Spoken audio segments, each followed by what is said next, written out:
Welcome back, guys, to another live stream with the guys from Dream Media and Kaleidoscape. This is a end of the year best of 4K UHD movies for 2024. We are going to go over our top 5 for the year. My list is based basically not just on audio video quality, but how I also enjoyed the movie as well. Typically, I would just do, top AV for the year, but this is a little bit different. But come on, let's go. Let's go. We're going to go over our top 5 picks starting from 5 over to 1, up to 1. We'll both go in order. You go, I go, Kellen goes. We'll start at number 5 and then work our way up. But since Luke, you are the Kaleidoscape man here, I'll let you go first. Yeah, no, I'm going to actually talk about movies that were the biggest hits on our platform, positive reviews from the folks in the field, high sales for us as it came through, high engagement numbers from the audience as it came in. And number 5 movie on here is a movie that not everybody was in love with it when it came out. It didn't make the box office splash that people wanted it to, but The Fall Guy, huge engagement hit as it came through. An extraordinarily fun movie. I think people didn't totally understand what it was about when they initially were putting it together. But Emily Blunt, very good. Ryan, the baby goose Gosling, did a bang up job. Couple of really nice stunt set pieces that were a lot of fun to watch. This movie is just a perfect Saturday afternoon movie, a delight. I'd agree. One of those movies that kind of flopped at the theaters, even though it was good. It was a very good movie. Looked good, sounded good. It was a fun time. Maybe could have shaved off about 15 minutes, but Craven is in it as well. How many bad movies has he been in this year that are really good? Yeah, I think Luke It gets said a it win from best. I me. mean, just one of those movies that's you can throw it on. It's going to be enjoyable. Is it the best movie you've ever seen? Probably not, but it's definitely a good movie and worth a watch. If you want a good popcorn flick, I think this is a good, like you said, Friday night, Saturday night, throw it on, enjoy it. Yeah, so that's Luke's number 5. Kellen, what do you got for your number 5? My number 5, a little different overall. It's a live performance, but it's a remastered Talking Heads. Stop Making Sense. This is one of those just feel good bands. I thought it was just a good movie, and I throw it on for demos all the time for audio. Um, yeah, it's my number 5 for this year. Can't say I've seen that. It's the best concert movie that's ever been filmed. This is Jonathan Demme, who's one of the great directors, gone too soon. Same guy that did Silence of the Lambs, came out and really worked in a beautiful collaboration with, David Byrne and the Talking Heads group, and he just kind of created a beautiful visual masterpiece of as an artist, which is really what Byrne is, putting on an incredible stage show and a band fully in it, like sweating on stage. They are this is not anesthetized. How much gain can we kind of pull back? How can we make everything sound as clean as possible? This sounds like people on stage singing. It's great. Yep, no, it's awesome film. Watched it, I don't know, at least 4 or 5 times now, but demoed all the songs on there a number of times in people's theaters, and just kind of know what to look and listen for. And yeah, I use it for demos all the time. It's good stuff. Can't say I have anything to interject because I've never seen it. Would you say it's as good as Hans Zimmer live in Prague? So it's feeding a very different thing. Hans Zimmer live in Prague it's a great demo feature. It's got it really is aligned with the home theater experience because it's full of movie music. It's got that immersive thing. This is much more a concert experience. This is much closer to In Excess Live Baby Live, which I think is another great concert show that's on there that kind of gives you that immersive in the audience sweating on the stage feeling. But yeah, no, both great shows. Okay, maybe I'll check it out at some point in time. So I'll preface to say, make sure you've listened to a couple of Talking Heads songs before you spend money on it. The band's probably not for everyone. I mean, yeah, I'm sure I've heard a couple of their songs. I can't think of Yeah, them, but I'm sure I have. you've heard "Burning Down the House." Oh, Yeah. okay. Guarantee. So yes, indeed. Okay. All right. So my number five is probably going to be most people's number ones, but mine is Dune 2. So this is my number five because I based it not only because it's a stellar. I gave it like a 10 and 10 for AV quality, but as far as like my rewatchability factor, I've watched it a couple times already, but not something I would go to the well for many times just for enjoyment because it's kind of a long watch, I guess. Mm-hmm. Um, but great movie for this year for sure. I enjoyed it. Good sequel to part one. Again, standout looking video quality and audio quality, absolute top notch. That's my number five, which I'm sure it's probably going to be on your guys' list at some point in time. Yeah. I'll save my comments for when I actually highlight that movie. Okay. I mean, I hear they're going to change. They're going to change part three up drastically from the book.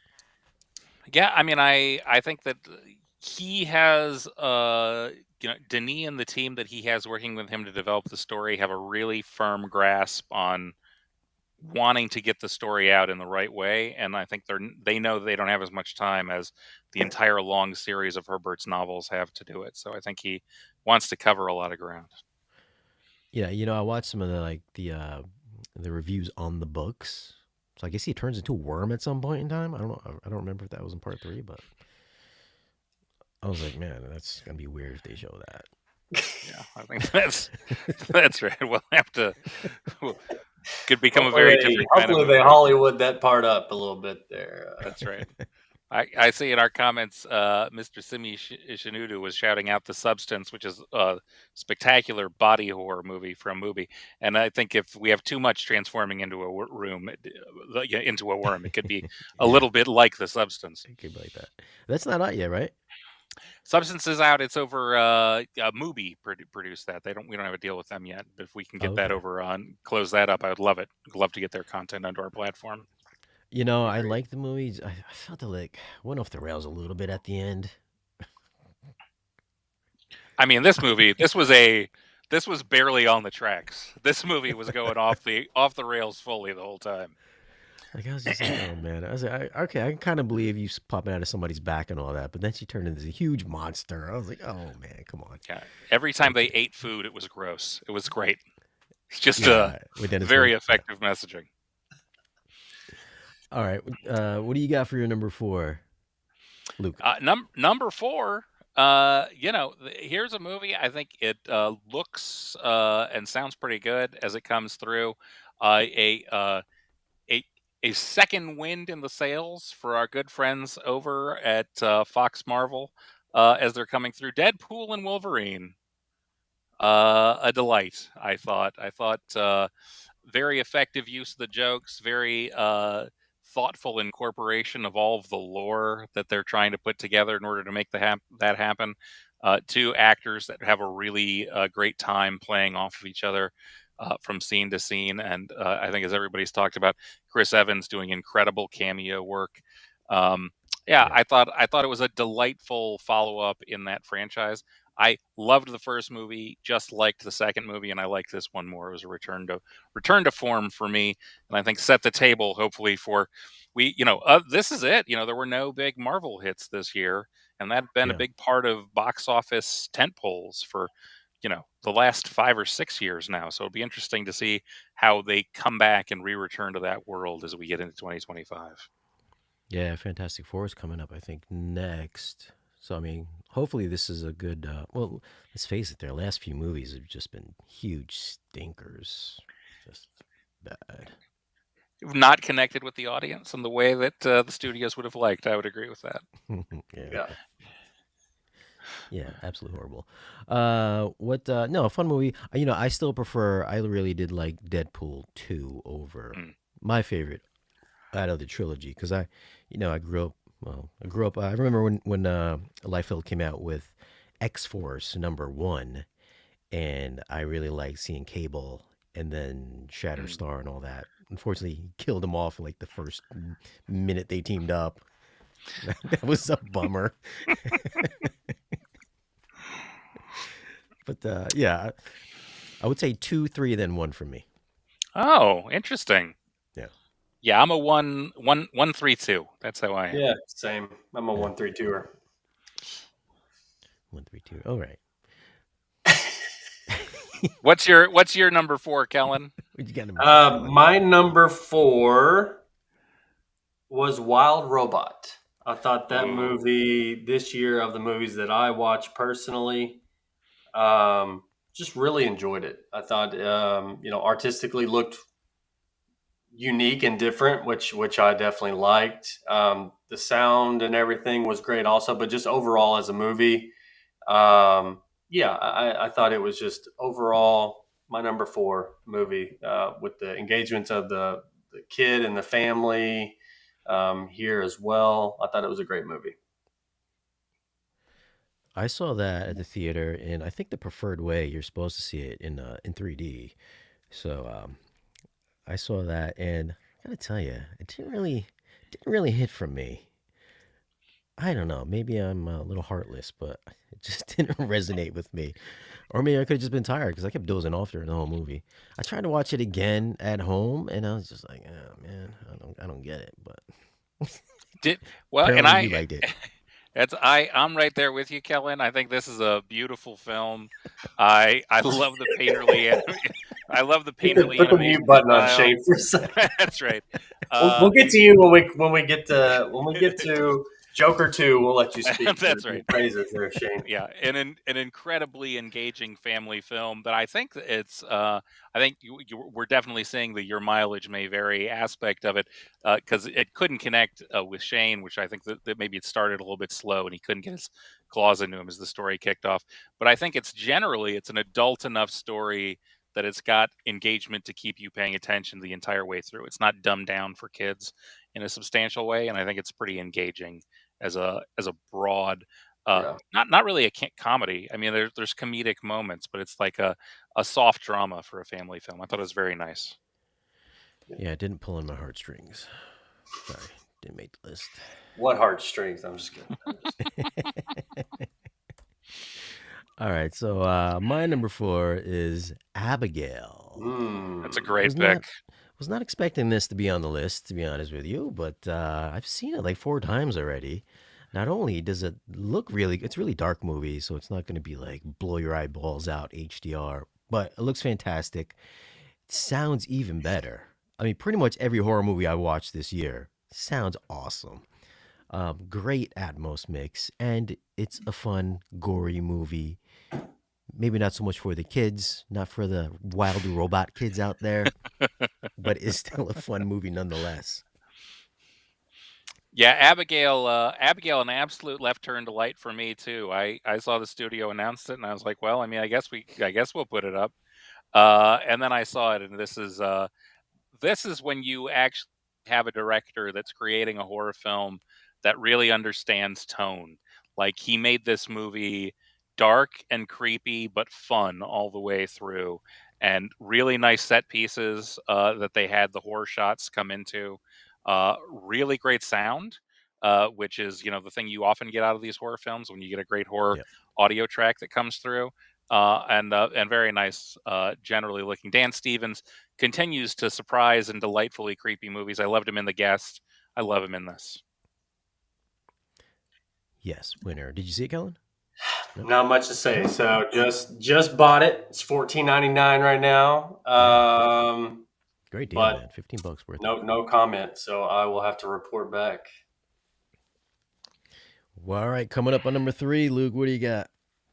Number 3, and this surprised me because I thought it was gonna. If you would have asked me for my end of year predictions, I would have thought this was definitely gonna land 1 or 2, but it ended up at 3 because a couple of movies outmuscled it.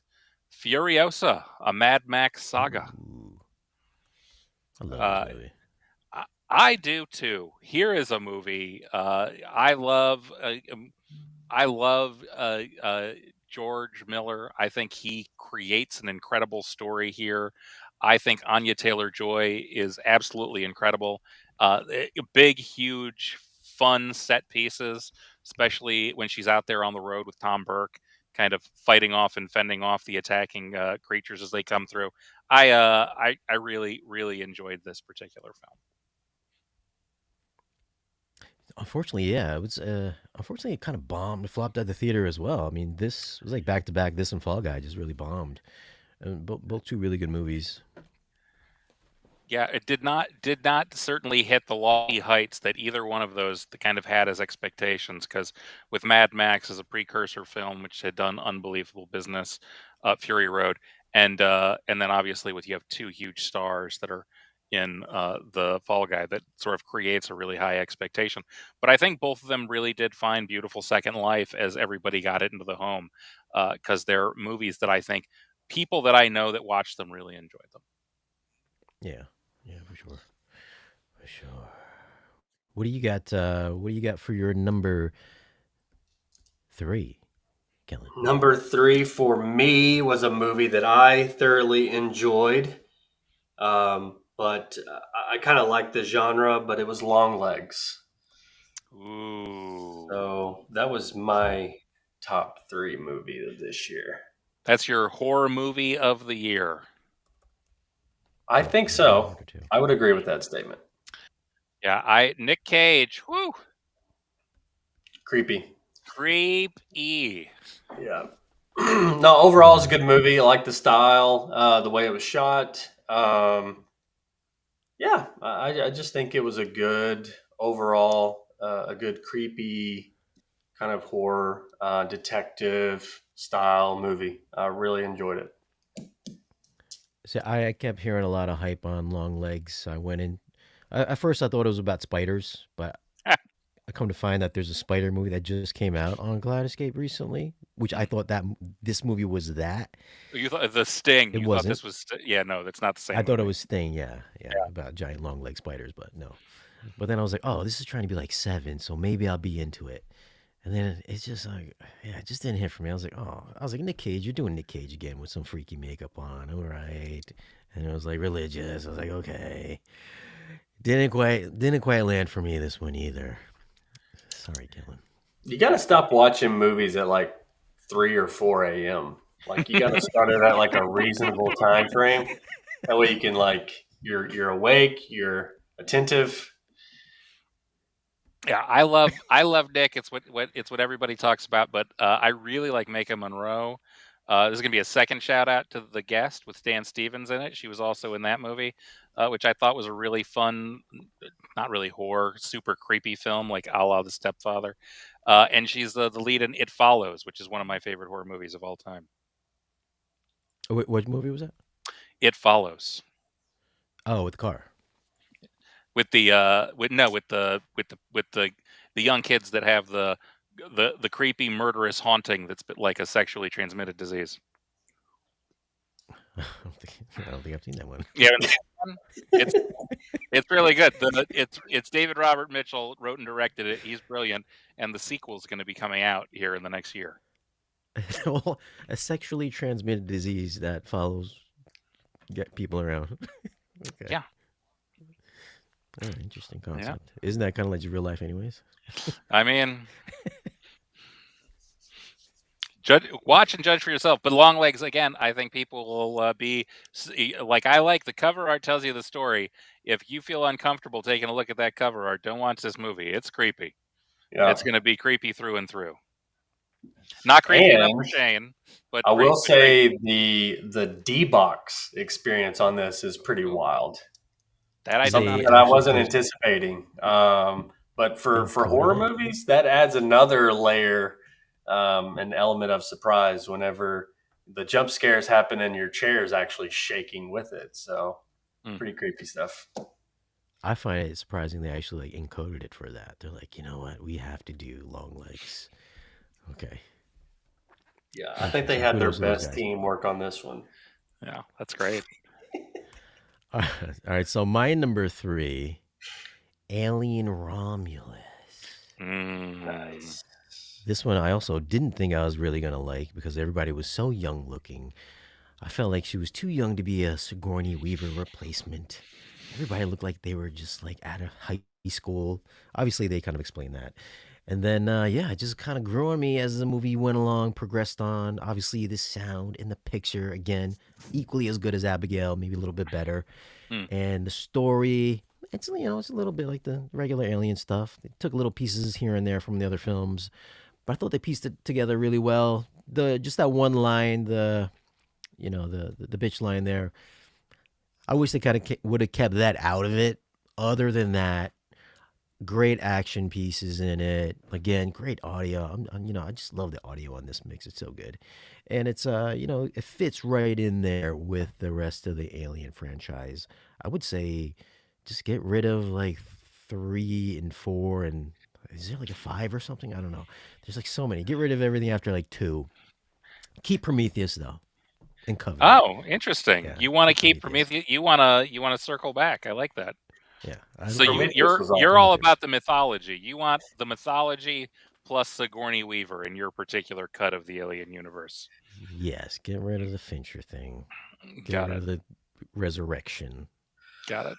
I feel like there's something else there as well, but there's so many of them. Yeah. But that's my number 3. Yeah, a great movie, a return to horror for the Alien franchise, really, in a substantial way, and made an incredibly engaging, deeply creepy, beautifully shot, beautifully soundtracked movie.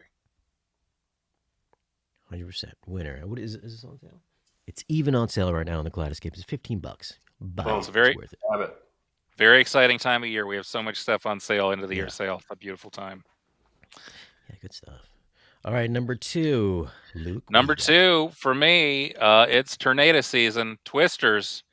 Oh, The delight of seeing a franchise which gets itself a hard reboot in the modern era, and just, I think, nailing it. Just a wonderful return to form for a movie that I never thought anybody was going to dredge up as IP again. I really like Daisy Edgar Jones. Glenn Powell is a star who's becoming, and it's a movie that kind of had some good audio highs as it kind of gave us some tornado engagement and just beautiful, thrilling summertime action all over our screens. I concur. Listen, we're going to skip me and just say this is also my number 2 as well. Cool. Uh, I echo everything that you've said. The I did maybe I might have said the audio. I've said this before. I gave the audio like a really great score. But again, I was watching this at like 3 a.m. in the morning, like Kellen said. And And you would like to amend that score? I mean, it is kind of lower in volume from the previous Twister one. It's Yeah. like a few dB lower for whatever reason. But listen, if you crank it up, like I was cranking this thing, and it sounded amazing in my theater. I don't know about everybody else's, but it sounded great in mine. But yes, it is a little bit lower in volume. Still a fun movie, like you said. But I had my family came over like last month, and I was like, "What do you guys want to watch?" They're like, "I don't know, you pick." I said, "I watch Twisters," and everybody loved it. They loved it, and yeah, I've seen this movie like 8 times already. Maybe not full 8 times, but little bits and pieces. Great movie, great soundtrack. I like Daisy Edgar Jones as well. Visually, looks matches up very nicely with the original movie, also, and some nice Dorothy callbacks at the beginning as well. 100%. A intensely revisitable. I think that's Yeah, a whole other actual category you could put on films. Like yeah, I will watch Twisters 7 more times in the next 8 months. Like it's just going to keep coming up. yeah. It's a fun movie. I put it almost in the same category as like Napoleon Dynamite. It's like one of those Mm, feel good movies you can just slap on and do something, then you turn your head and catch another 15 minutes of it or something like that and be okay. love it. Yeah, no, good movie. Just double back on everything that you guys have said. I think Glenn Powell is going to be, for the next decade, being a whirlwind of different movies and different characters. So it'll be interesting to see what all he'll be able to do from a range standpoint. But so far, everything he's been in has been good. And Twisters is just another one that's, the rewatchable factor to this movie is up there for sure. Good And fun what do you movie. got? Number 2. Number 2 is one that we've already touched on, but Deadpool Wolverine for me. I think yeah, just overall the movies that I was able to catch and watch this year, that it takes the number 2 spot for me. Love it. Yes, indeed. Fun movie.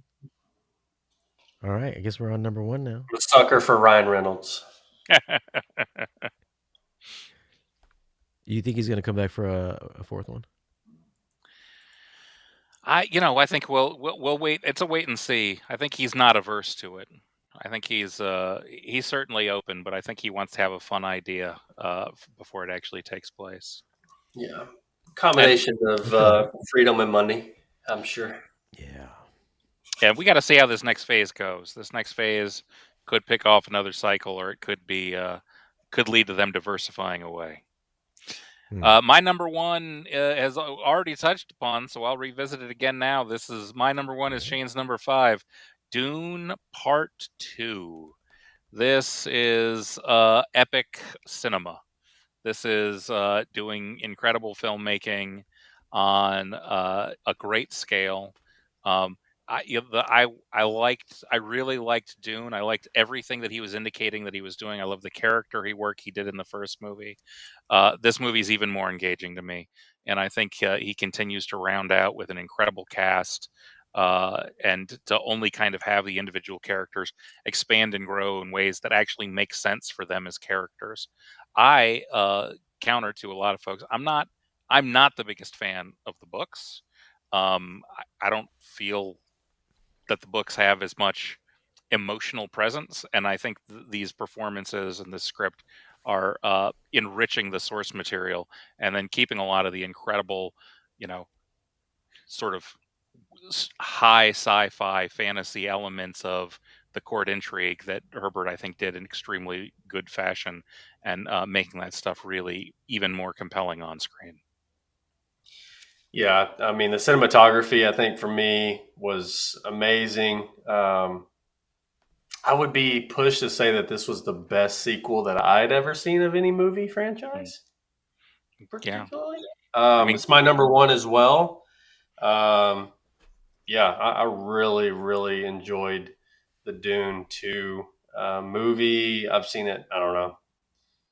I think I went and seen it 3 times total in theaters, and I've seen it probably 3 or 4 times here at the house as well. Just so really enjoyed it. I love the franchise, love the characters, the cast. It's all good for me. Well, we've already talked about this one. My number 1 is Furiosa. Yes. I've seen this maybe not as many times as Twister, but usually when the fellas come over, this goes on, especially if they haven't been here, and this always wows them. You really got to be in the mindset, I think, for Dune too. But this is kind of just like all out, guns blazing fun. It's got a bit of a, if you're in the history of Mad Max and you've seen the previous ones, this mixes in really well with the lore that George Miller's trying to build, especially some of the background of uh, like Guzzolene and what's the Bullet Town? Bullet Town. Yeah. Yeah. So we finally get to see all of that, what that looks like. So I really dug that. The video, I know some people hated the visuals because they thought it looked a little too CG, but I mean, this is like a really hyper realistic look into this post-apocalyptic world, and I thought it really worked well for that. They kind of took Fury Road and amped it up a bit. High saturation, high color, killer HDR if you're in it for the home theater experience, and then the audio quality is just like bomb. Is as good as Fury Road. I would say as good as Fury Road. Just oh wow, that's high praise. Atmos mix. So that is my number 1. The question is for you guys. What is on your top 5 list of 4K movies for 2024? Definitely leave a comment down below and let us know.